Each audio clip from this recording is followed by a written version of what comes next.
Well, good morning, team. Another run, second one of the year. As we jump in this week to our second in the series of In the Beginning. And I hope last week was good and profitable, challenging maybe about this idea of fearing God and relating to God as our Father. And so hopefully that facilitated some good discussion. I heard a couple interesting comments about the video, and they are interesting. But Francis Chan, I think, is spot on and really kind of challenges us from a different sort of style and different perspective, and hope you can handle the videos in the background and that those maybe don't get too distracting for you as you're working through the content.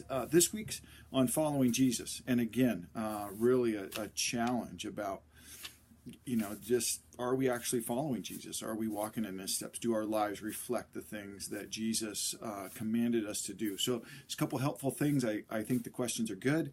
I think spending some time as a group, just making a list of what are some of the things that Jesus commands us to do. And I would challenge you to take it out of sort of the broad kind of, love people categories and move into what some of what Jesus taught with regards to what that actually looks like, whether it be forgiving people, specifically even our enemies, people that rub us wrong, or all kinds of different things. So there's some tools in the email that I think will be helpful for you in that. So dive into those. Thanks again for being at the training.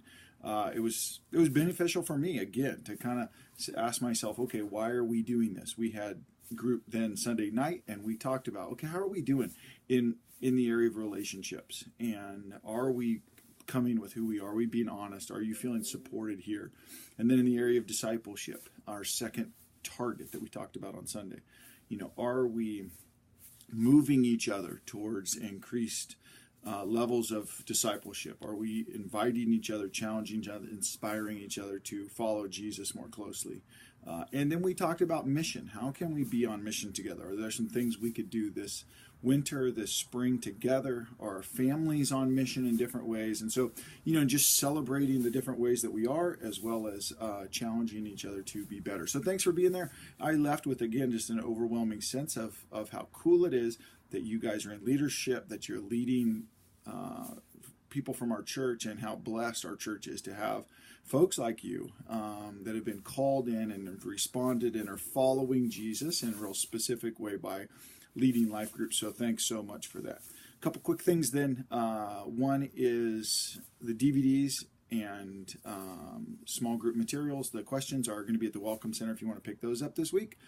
And continue to challenge your group to jump into, if they haven't already, the New Testament in a year. And again, you can find that on the YouVersion app if you want to take a look at that. It might be a fun thing to try and figure out as a life group. And then lastly, on the 19th and 20th, we are super, super excited about our team, about the topics, about what we believe God's going to do. We've got a fun time kicking off with dinner, and I think it'll be a great opportunity with our Christian growth workshops this specific time. And so jump in. I couldn't encourage you enough to take a look at those as an individual, as a life group, and encourage your folks to be a part of that. It'll be a great opportunity to build some relationships with folks that they may not know, which I just think will be really, really good. So that's all I've got this morning, trying to keep it on the shorter end, but hope you have a great time. Be praying for your team, and really hope it's an opportunity for you to celebrate the different ways that you are following Jesus and how that has resulted in your heart, in your mind, and in your lives. And then to challenge each other to maybe say, what's the next level? How can we step up? What are some areas that we as individuals or as a group are missing it? And, we are in Francis Chan's word, we're believing, or we're following Jesus, but only following him in our hearts. So I pray that challenge would be true and would be good for all of our groups. So have a great week. Love you guys. Take care.